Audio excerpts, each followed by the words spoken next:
Di tahun pergeseran yang besar ini kita diingatkan, kita masuk di tahun pergeseran yang besar dan mujizat.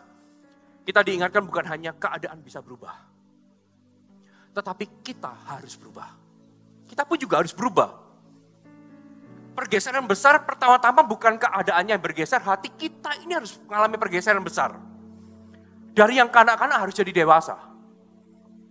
Kalau kita mau lihat mujizat, hati kita harus bergeser.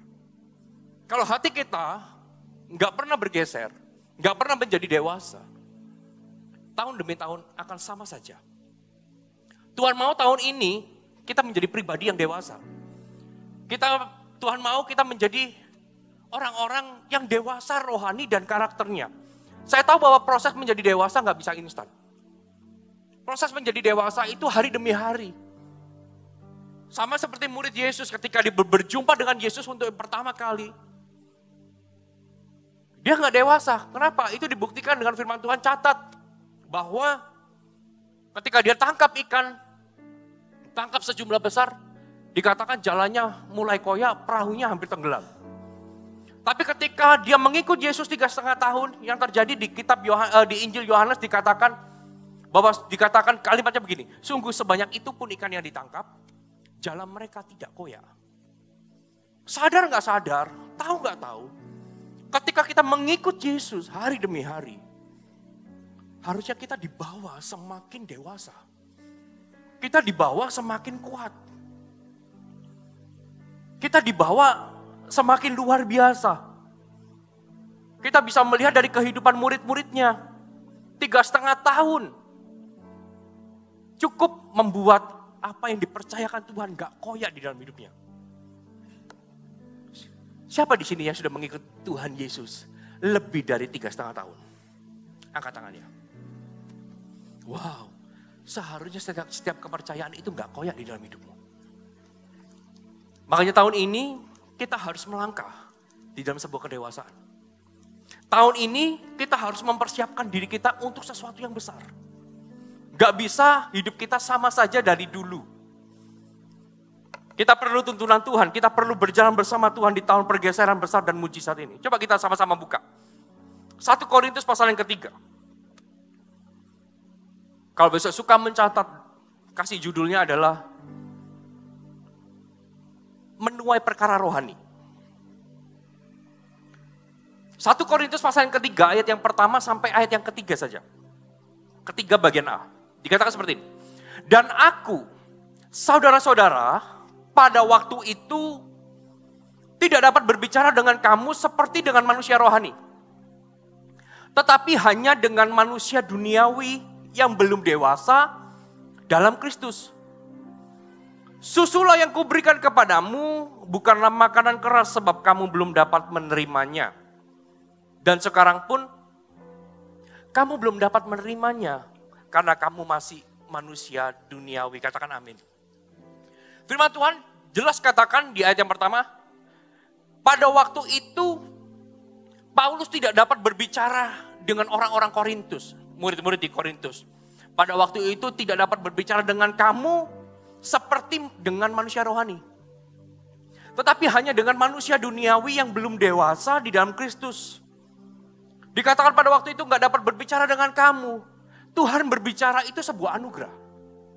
Kalau kita bisa mendengar Tuhan berbicara itu anugerah. Kalau sampai hari ini kita masih bisa mendengar pemimpin itu ngasih tahu kita, itu anugerah. Itu sebuah anugerah. Artinya di dalam hidup ini, di dalam hidup kita ada sebuah kesempatan yang Tuhan itu sisipkan. Ketika firman diberitakan ada berkat disisipkan. Ketika pemimpin berbicara itu ada berkat disisipkan. Makanya kalau kita bisa dengar firman, kita gak boleh dengar firman dengan manusia duniawi. Harus manusia rohani.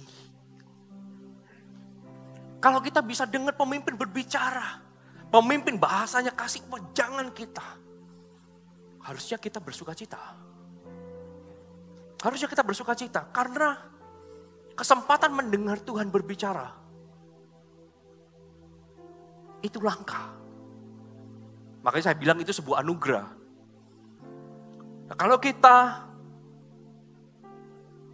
gak mempersiapkan telinga kita untuk mendengar, maka kesempatan itu akan lewat begitu saja. kesempatan itu akan lewat begitu saja. Pada waktu itu nggak dapat berbicara dengan kamu. Sayang sekali ya ketika saya pikirkan firman Tuhan ini. Pada waktu itu nggak dapat berbicara. Kalau kesempatan cuma datang sekali, sudah lewat. Nggak akan datang lagi. Dikatakan pada waktu itu aku nggak dapat berbicara. Padahal aku kepingin berbicara. Tapi kamu nggak bisa diajak bicara. Seharusnya ketika pada waktu itu berbicara bisa langsung menerima jawaban, bisa menerima terobosan, bisa menerima kemenangan. Tapi karena nggak bisa mendengar, maka itu lewat begitu saja buat jemaat Korintus. Tuhan gak bisa bawa kita ngalami sesuatu yang besar. Bukan karena Tuhan gak sanggup bawa kita. Tapi karena kita ini gak berubah. Makanya kita gak dibawa jadi besar. Tuhan gak bisa bicara sama kita bukan karena Tuhan itu diam sama kita. Tapi karena telinga kita tertutup. Padahal Tuhan berbicara. Tuhan beritahukan sesuatu yang besar yang akan dikerjakan. Tapi kita gak cukup dewasa untuk bisa menerimanya. Sehingga hidup kita itu dari dulu sampai sekarang itu gak pernah berubah. Gak pernah ngalami sesuatu. Kenapa? Karena ketika Tuhan berbicara, kita gak tertarik dengan yang rohani. Tapi kita tertarik dengan yang duniawi. Apa sih hal duniawi? Hal duniawi itu bukan berbicara tentang dosa dan harta. Bukan hanya itu. Hal duniawi itu berbicara bagaimana kita bisa membatasi pekerjaan Tuhan hanya dengan pikiran kita. Sesuatu yang logika. Tahun 2024 kita gak bisa main logika. Percaya saya. Pergeseran yang besar, logika kita gak bisa bermain. Orang yang bermain di logika, dia hanya hidup biasa-biasa. Karena Tuhan kita itu unlogic. Gak bisa diterima dengan logika. Sebagai contoh saya kasih. Menurut logika, pengganti Musa itu harusnya Harun dan Miriam. Oh dia imamnya loh. Tapi kenapa Yosua? Kalau kita ada di sana jadi pemimpin-pemimpin pada waktu itu. Ketika Tuhan angkat Yosua jadi penggantimu. Kita akan, hah? Harusnya kan Harun. Harusnya kan Miriam. Dia lebih cocok, lebih layak. Dan yang ngangkat Yosua bukan Musa. Tuhan. Gak masuk di logika. Karena Tuhan kita gak bermain di logika. Saya kasih contoh lagi. Secara logika, Tuhan harusnya pakai imam-imam kepala dan Farisi yang pandai. Untuk jadi rasul. Itu secara logika manusia. Tapi sekali lagi, Tuhan bekerja di luar logika manusia. Dia pilih nelayan. Kenapa dia pilih nelayan? Karena supaya nelayan itu tahu bahwa aku bisa jadi rasul, itu sudah nggak bisa dibicarakan dengan logika.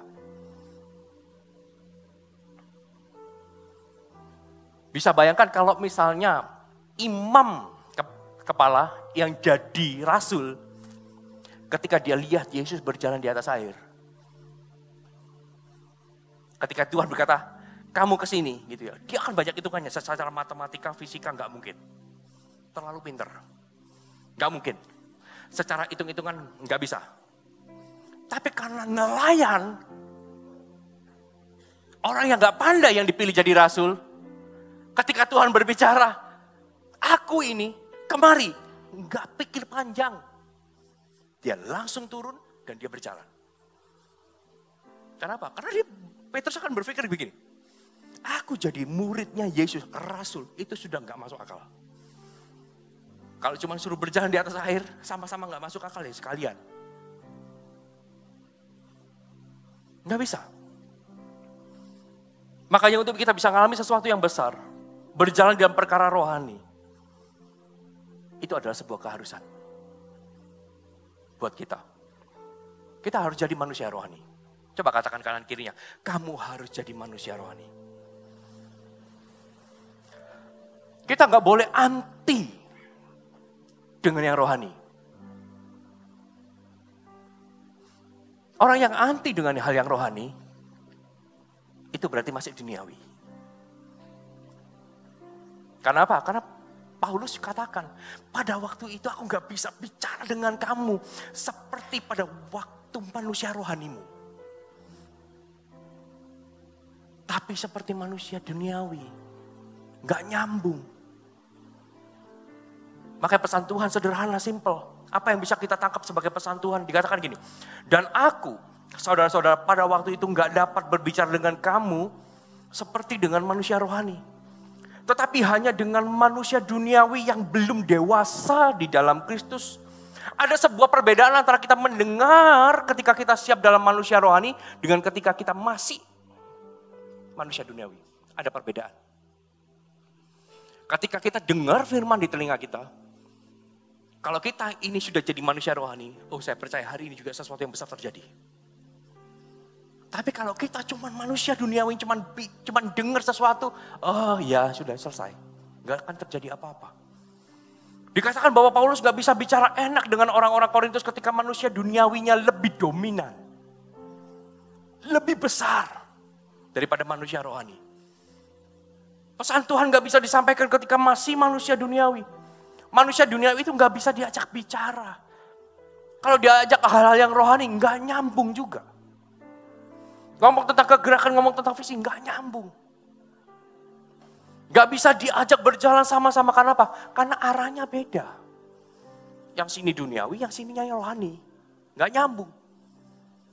Tahukah bahwa dari firman Tuhan ini pada waktu itu gak dapat berbicara dengan kamu seperti manusia rohani, tetapi hanya dengan manusia duniawi. Artinya keadaan kita ini ada hubungannya gitu ya, dengan bagaimana kita bisa atau tidaknya mendengar direction Tuhan di tahun 2024.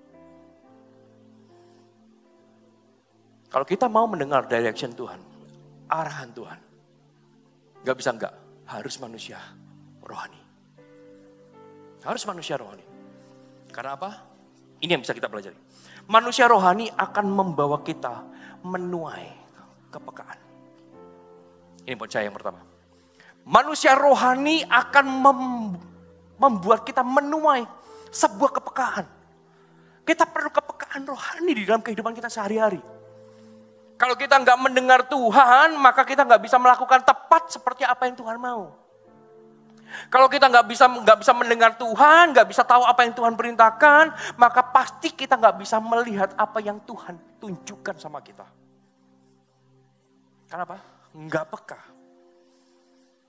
nggak bisa diajak bicara, nggak bisa dengar, melewatkan atau bahkan kehilangan berkat rohani yang Tuhan itu seharusnya berikan hari ini. Tapi karena telinga kita nggak mendengar, maka itu lewat begitu saja. Pekerja-pekerja dengarkan saya, bisnismen, pengusaha semua. Kita harus jadi manusia rohani supaya kita peka. Supaya kita bisa menuai kepekaan. Ketika Tuhan berbicara, ini waktunya kamu let go. Kita bisa let go. Ini waktunya kamu ambil. Supaya kita bisa ambil. Ketika kita terlambat, kita akan kehilangan banyak hal. Katakan amin. Tuhan hanya bisa bicara, hanya bisa bekerja kepada orang-orang yang tertarik dalam hal-hal yang rohani.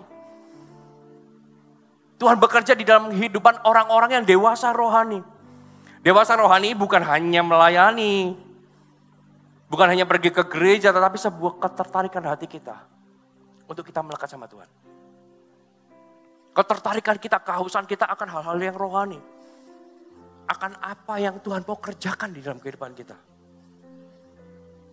Penuhi hidup kita ini dengan perkara-perkara rohani. Coba saya mau tanya, berdoa itu rohani apa belum? Berdoa itu rohani enggak? Siapa di sini yang berdoa? Angkat tangannya. Enggak semua kan? Oke, sekali lagi. Saat teduh itu rohani enggak? Siapa yang hari ini sudah mulai saat teduh setiap hari? Angkat tangannya. Masih ada yang enggak juga. Merenungkan firman itu rohani enggak? Rohani ya. Siapa yang baca Alkitabnya? Angkat tangannya. Ternyata lebih banyak yang enggak. Katanya mau jadi manusia rohani.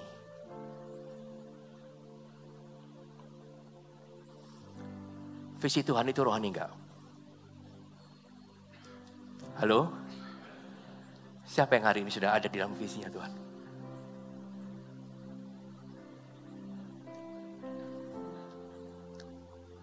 Kalau berdoa itu rohani, sudahkah kita kerjakan? Kalau saat teduh itu rohani, sudah enggak kita kerjakan? Kalau merenungkan firman Tuhan itu rohani, sudah enggak kita lakukan? Kalau kita belum melakukan, maka kita akan missing banyak hal. Kita akan melewatkan banyak hal. Padahal firman Tuhan jelas, Ibrani 10 ayat 25, katakan seperti ini. Janganlah kita menjauhkan diri, katakan menjauhkan diri. Dari pertemuan-pertemuan ibadah, artinya hal yang rohani. Seperti dibiasakan oleh beberapa orang. Tetapi marilah kita saling menasihati dan semakin giat melakukannya. Menjelang hari Tuhan yang mendekat. Dan ini firman Tuhan. Kita nggak boleh menjauh. Tapi harus mendekat. Makanya ujiannya kesempatan kita mendekat itu besok pagi. Hari Senin pagi lebih tepatnya. Itu kesempatan kita mendekat. Kenapa? Karena saat orang semua sedang asik tidur, 4:30 pagi kita di sini ibadah. Mendekat sama Tuhan. Orang lain menjauhi, kita satu dengan yang lain harus menasihati. Coba katakan kanan kirinya, hari Senin breakfast with God ya.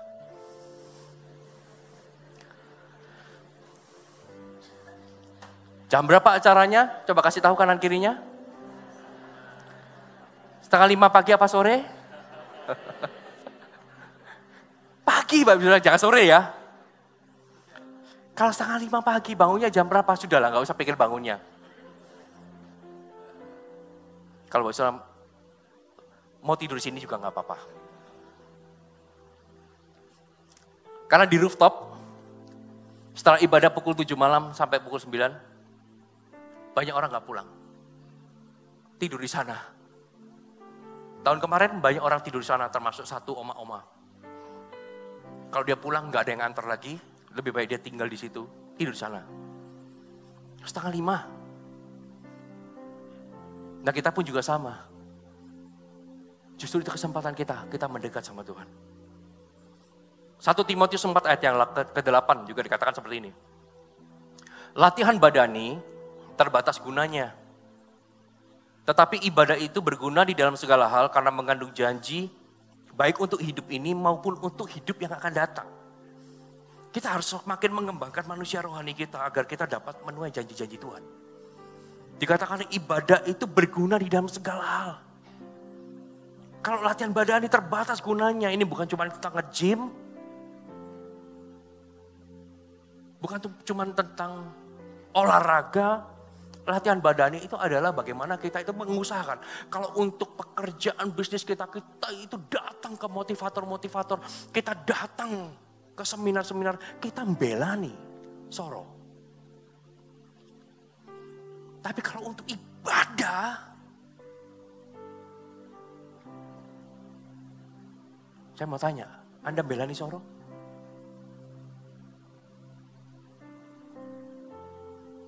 Parkir penuh aja langsung pulang.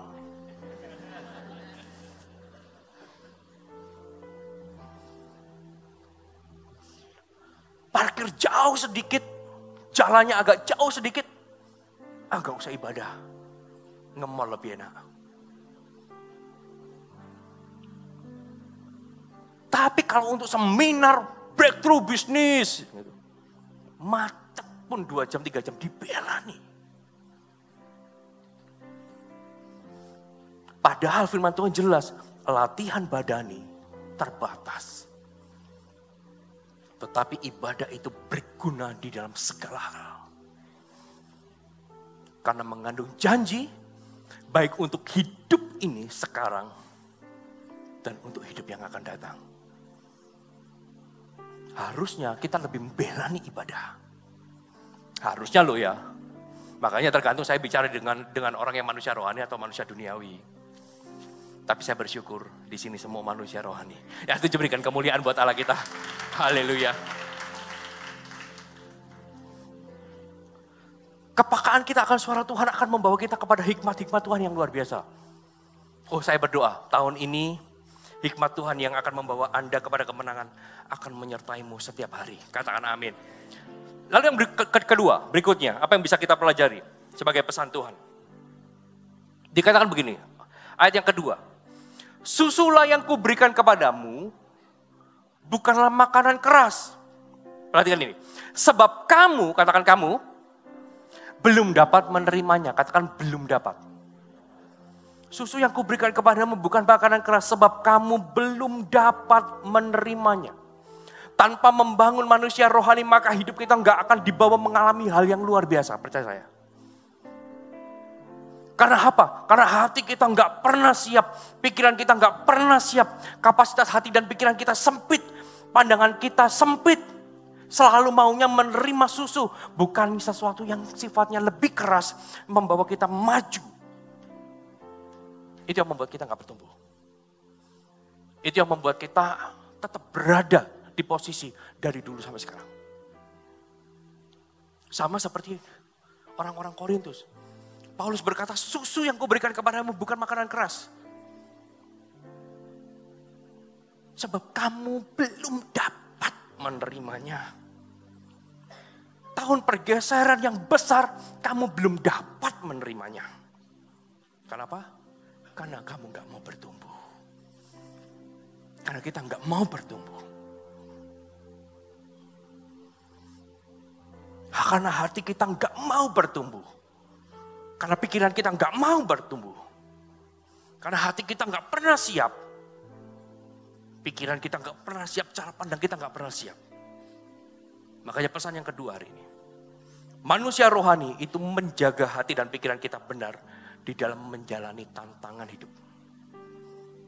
Ini manusia rohani itu menjaga hati dan pikiran kita tetap benar di dalam menjalani tantangan kehidupan. Mau bergeser kayak apapun. Hanya manusia rohani yang bisa jaga hati dan pikirannya tetap benar. Orang kayak gini yang Tuhan bawa naik. Orang yang seperti ini yang siap maju, siap bertumbuh, siap tantangan, siap dibangun. Dan siap berlari lebih kencang. Firman Tuhan jelas, susu yang kuberikan kepadamu bukan makanan keras sebab kamu belum dapat menerimanya, belum dapat.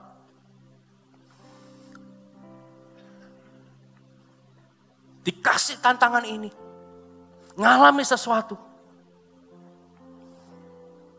nggak siap. Ibrani 5 ayat 13-14 juga katakan seperti ini.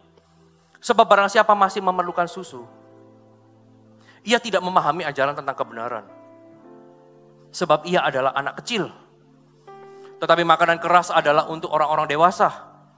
Yang karena mempunyai panca indera yang terlatih untuk membedakan yang baik daripada yang jahat.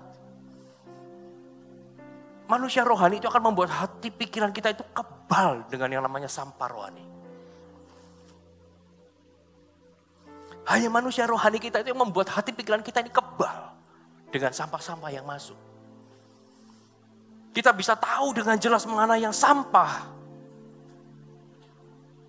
mana yang baik buat kita. Hanya manusia rohani, manusia duniawi gak bisa. Gesekan dikit, kecewa. Hatinya gak siap. Berbeda sedikit, pecah. Hatinya gak siap. Dikasih kepercayaan sedikit, menyerah. Pikirannya gak siap. Cara pandangnya gak siap. Yang begini mau Tuhan bawa naik, gak bisa. Yang begini Tuhan mau bawa lari, gak bisa. Tapi karena manusia rohani, itu membuat hati kita, pikiran kita, kebal dengan yang namanya sampah. Sampah rohani. Sesuatu yang membuat kita berselisih, perpecahan, kecewa, down. Sesuatu yang membuat kita jauh dari Tuhan akan dengan mudah kita kenali. oh ini sampai nih. Karena begitu aku masuk, aku dengar ada sesuatu yang diambil sukacitanya. Aku gak mau dengar. Siapapun dia, aku gak mau dengar. Karena orang ini melemahkan iman. Orang ini melemahkan iman. Kita bisa kenali dengan mudah. Kita bisa tahu. Sekalipun casingnya bagus, casingnya indah, tapi ketika dia berbicara, oh gak bisa, ini orang gak membangun. Kita bisa dengan bekal. Hati kita gak mudah terkamili. Kenapa? Manusia rohani.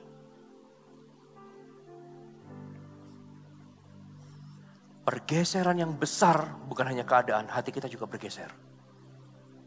Kalau pergeseran keadaan itu berubah, kalau manusia rohani kita gak siap, orang bisa, wah gak bisa kamu, wah bahasanya, wah sudah bowat. Gak bisa apa-apa kamu. Kita down. Tapi kalau kita manusia rohani kita kuat. Ketika dengar sesuatu yang gak membangun, kita akan tetap, enggak. Hidupku bukan itu, tapi perkataan Tuhan.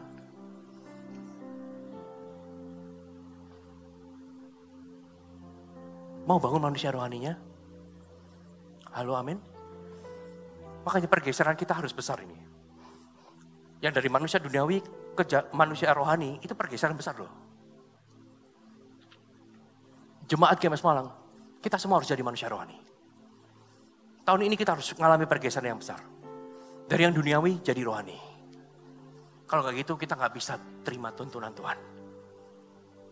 Katakan amin. Yang ketiga, coba kita lihat 1 Korintus 3 ayat yang kedua bagian yang B. Dikatakan seperti ini.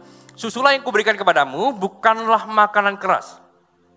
Sebab kamu belum dapat menerimanya. Dan perhatikan ini. Dan sekarang pun, katakan sekarang pun. Kamu belum dapat menerima. Ada jeda, ada durasi. Kamu belum dapat menerima. Sampai sekarang pun kamu belum dapat menerima. Artinya gak berubah. Dari Paulus yang berkata, dikatakan seperti ini. Sebab kamu belum dapat menerimanya. Kalau belum dapat menerimanya, jadi sampai sekarang pun kamu belum dapat. Itu berarti kita ini tetap diam di tempat. Gak lakukan apa-apa. Gak ada progres. Sampai Paulus itu harus ngomong lagi. Sampai sekarang pun kamu gak berubah. Yang ketiga, catat Paulus. Manusia rohani memampukan kita untuk fleksibel di dalam perubahan. Manusia rohani itu memampukan kita untuk fleksibel di dalam perubahan. Orang Korintus gak berubah. Keadaannya berubah, zamannya berubah. Tapi sampai sekarang pun firman Tuhan katakan mereka belum dapat menerimanya. Gak bisa menerima kenyataan gitulah bahasanya. Gak bisa berubah gitulah. Why? Mereka gak bisa berubah? Karena yang dibangun hanya manusia duniawi. Manusia rohaninya gak pernah dibangun. Manusia rohani kita itu memampukan kita beradaptasi dengan cepat. Lalu berubah dan bergerak. Tapi orang Korintus sampai sekarang pun kamu belum dapat menerimanya. Orang yang gak bisa menerima keadaan yang berubah, pasti akan tetap hidup di masa lalu.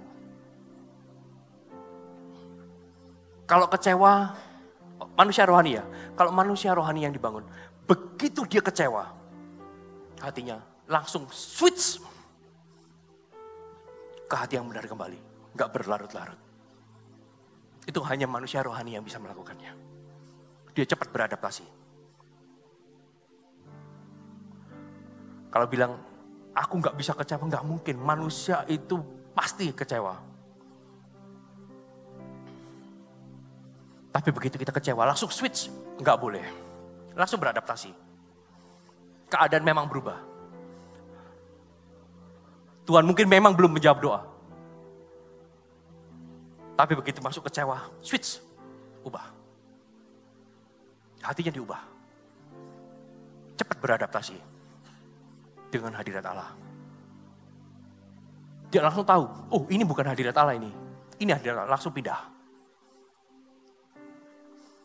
Kalau marah, gitu ya, bisa langsung segera diselesaikan tanpa tunggu esok hari. Karena firman Tuhan gak boleh sampai matahari terbenam.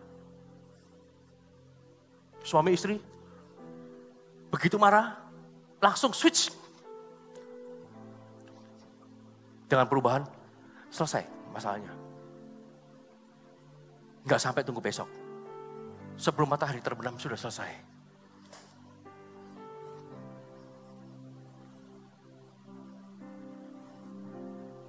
Iya loh. Saya menikah sama istri saya nih ya. Saya cuma tahu satu hal. Kalau istri saya itu mimpi yang jelek tentang saya gitu ya. Bangun sudah nggak enak gitu ya. Oh ini mimpi jelek. Dia ceritakan mimpinya gitu ya. Saya tahu itu adalah mimpi bulanan biasanya. Tapi kalau awal-awal gitu ya, awal-awal menikah gitu ya. Begitu, aku mimpi loh. Mimpi gini. Kamu gak boleh begitu loh. Oh, kamu yang mimpi kok, aku yang dimarahi. Awal-awal menikah gitu. Tapi begitu sampai hari ini gitu, dibawa Tuhan terus bertumbuh. Kalau istri saya udah ngomong gitu, ini mimpi bulanan gak usah dianggap, ayo kita jalan lagi gitu. Switch gitu. Bisa sih di dalam hati, kamu yang mimpi, kok kenapa mesti aku yang kena setiap bulan? Rutin lagi.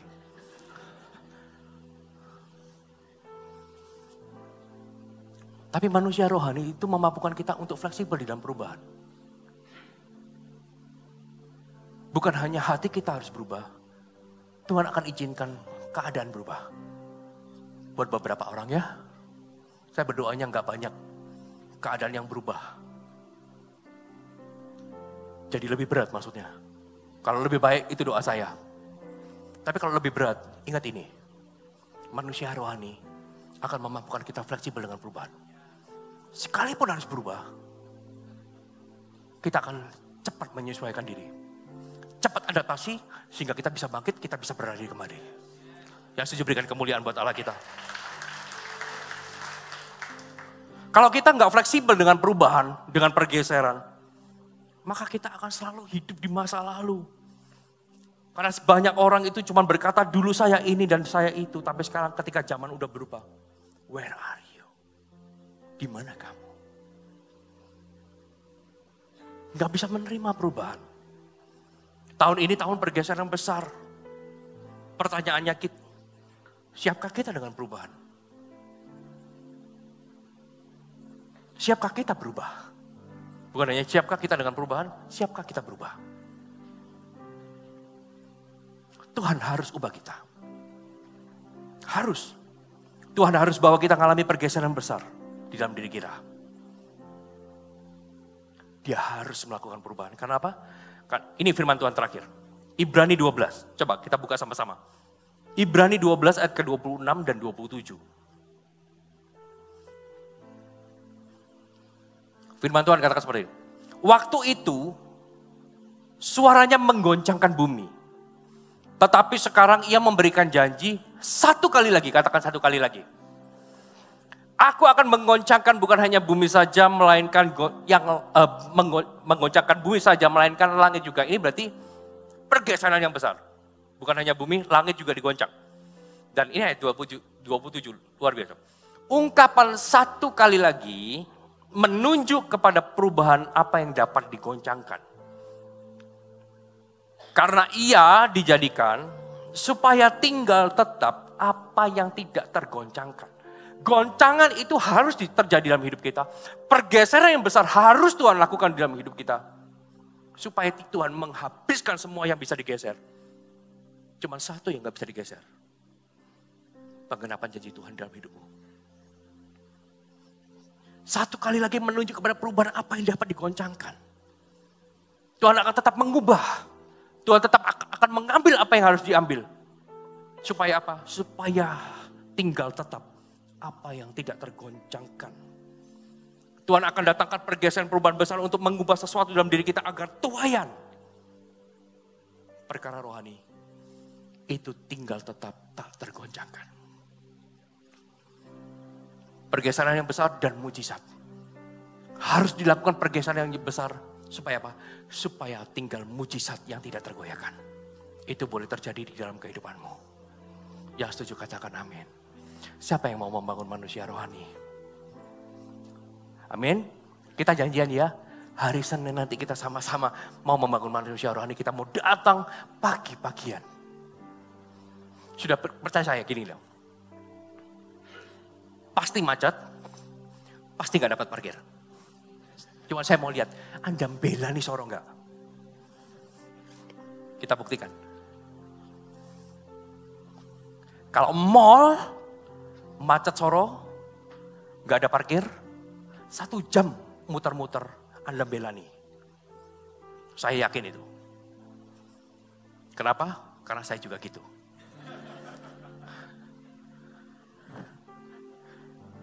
Loh iya kan, enggak mungkin kalau udah masuk terus keluar. Tangan kosong, istri saya gak terima. Kalau dia sudah masuk ke mall, tangannya gak boleh hampa. Keluar harus bawa sesuatu. Sama dengan Anda kan Bapak. Makanya hari Senin kita buktikan sama-sama ya. Kita sama-sama mau bangun manusia rohani kita. Datang ke Breakfast with God, kita pagi-pagian. Kalau dulu tahun kemarin, Army of God datang ke tempat ini, kita suruh duduk bawah. Tapi tahun ini enggak. Siapa datang awal, dia duduk di kursi. Datang paling terakhir, terserah Anda. Anda diberkati firman Tuhan, kasih kemuliaan buat Allah kita, haleluya. Menyembahmu, Tuhan dan Rajaku, memujimu, Yesus kekasih jiwaku, mengikutimu seumur hidupku. Di hadiratmu